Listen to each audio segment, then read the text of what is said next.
Voilà, la sécurité nationale, c'est un concept quand même relativement élastique là, qui comprend vraiment beaucoup de choses. Essentiellement, la sécurité du statu quo structurel de la nation, si on veut, ce qui comprend les industries, le système financier, l'État, évidemment, là-dedans. Et donc, quand vous ajoutez cette couche-là de sécurité nationale, vous n'êtes pas juste, par exemple, en train de... C'est pas juste une atteinte à la propriété de vous enchaîner sur un oléoduc, mais c'est vraiment une atteinte à la sécurité nationale. Ben là, vous passez dans un autre champ au niveau de la peine. Les peines qui sont déployées sont beaucoup plus intenses que si c'était juste une atteinte contre la propriété. Et donc, vous avez à ce moment-là un déploiement de l'État qui est beaucoup plus intense à la fois. Et d'autre part, du côté d'enquête policière ou du policing, de ce qu'on fait de ces deux activités-là, l'enquête policière typique, si la GRC ou la police de Montréal ou la SQ se penche sur un crime et fait une enquête, ben à la fin, par exemple, pour avoir un mandat de perquisition ou d'écoute, ça prend des motifs raisonnables de croire que quelque chose est en train ou quelque chose a eu lieu, etc. Tandis que le SCRF, le Service de renseignement de sécurité du Canada, le SCRF, leur seuil pour obtenir des autorisations beaucoup plus basses, des motifs raisonnables de suspecter. Donc, motifs raisonnables d'imaginer que ça serait possible que... Donc, vous avez, à ce moment-là, quand ça tombe dans la sécurité nationale et que c'est le SCRS qui s'en charge, il est beaucoup plus facile de déclencher un appareil policier que de déclencher des mesures policières de plus en plus invasives que si c'est du côté criminel. Donc, on juge que quand on peut mettre l'étiquette sécurité nationale, on passe dans une autre ligue complètement. Bon. Oui, c'est une question que je m'adresse aux conférenciers, mais aussi aux étudiants. On a parlé de liberté d'expression sur le web. Il me semble qu'on voit beaucoup de discussions sur le web constamment où tout le monde s'exprime sur un sujet donné.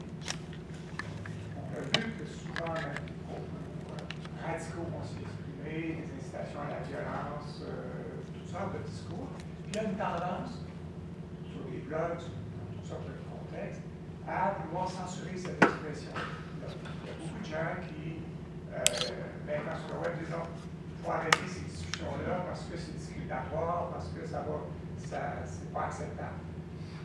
On prend acte en même temps qu'on a l'air de vouloir contrôler la liberté d'expression sur le web en faisant ça, qu'on décide que certaines personnes qui contrôlent ces blogs-là décident que ça c'est bien, mais ça va trop loin, et ça va passer loin. Bon. Il me semble que ça pose une question de société. Là. Comment on considère la liberté d'expression comme un droit? On est confronté socialement à certaines peurs, à certaines inquiétudes, à certaines insécurités. Jusqu'où on va dans cette limitation-là, qui n'a pas l'air d'être contrôlée par l'État, mais qui se fait un peu à la pièce. Là, telle personne qui dirige tel site web décide que ça va faire des propos haineux, puis décide qu'il n'y passe pas. Mais il n'y a pas de réflexion qui se fait sur l'enjeu.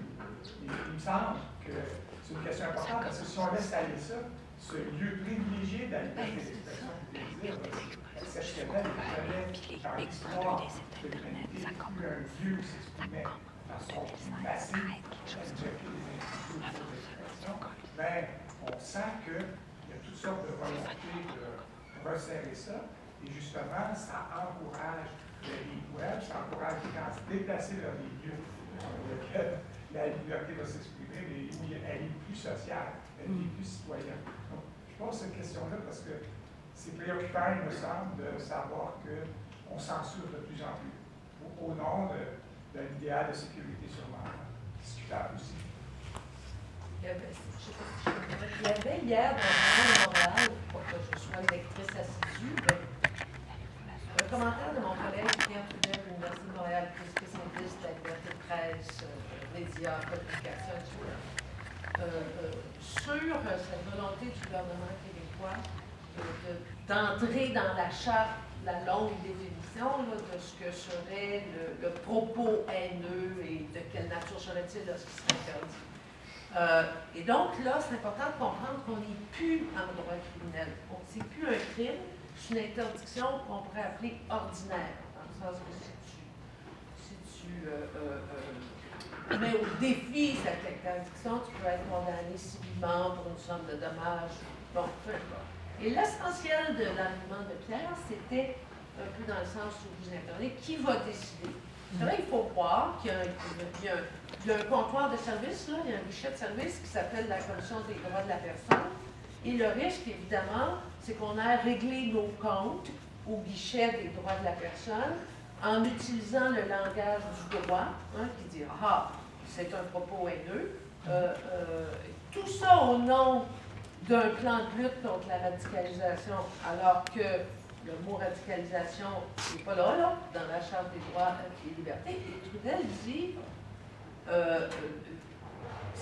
la Commission des droits va être obligée de faire des arbitrages, parce que c'est là qu'il faut aller, si on veut s'accuser mutuellement d'avoir été trop loin, d'avoir passé la ligne, d'avoir tenu des propos haineux.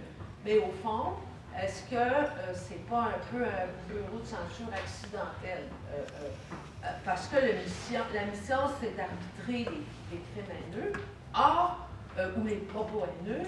Or, qu'on prenne, par exemple, l'exemple de la loi de la Saskatchewan, où avant c'était la loi canadienne, on sait ce que c'est un propos haineux. Hein? C'est quand on passe la ligne, quand on passe même du discours extrême au discours qui promeut ou incite violence, haine, terrorisme.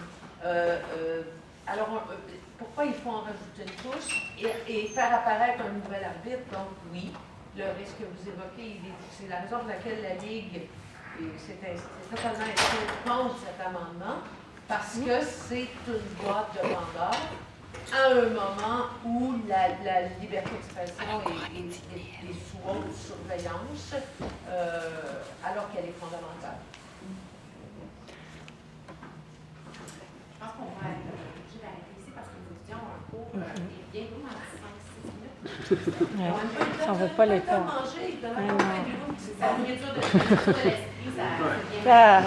Merci. Merci beaucoup.